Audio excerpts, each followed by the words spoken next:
Experiencing trouble changing channels on your Spectrum cable box? This section focuses on diagnosing remote control and signal-related problems. First, ensure your remote is functioning correctly. Check the batteries and replace them if needed. If that doesn't work, try reprogramming your remote by using the Setup menu on your box and code 9881 for universal remotes. Make sure there are no obstructions between the remote and the cable box if you are using an IR remote. For RF remotes, interference might be the cause. Next, inspect your cable signal.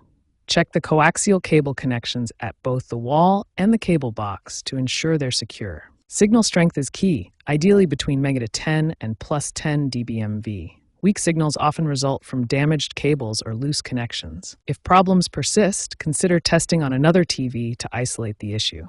If your remote and signals seem fine, the issue may lie with the Electronic Program Guide, or EPG. Try a soft reset by unplugging the cable box for 30 seconds to refresh the guide's data.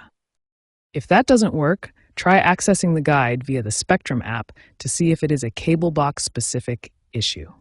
If using an older cable box from before 2020, consider upgrading to a newer smart box, which offers auto troubleshooting via AI prompts.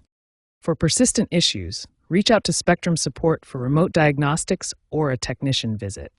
Be aware that firmware updates are crucial.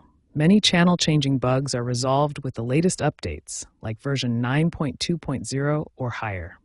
If experiencing signal drops during storms, Spectrum often deploys signal boosters. Contact them for assistance. As a last resort, consider switching to the Spectrum TV app to see if the physical box is the issue.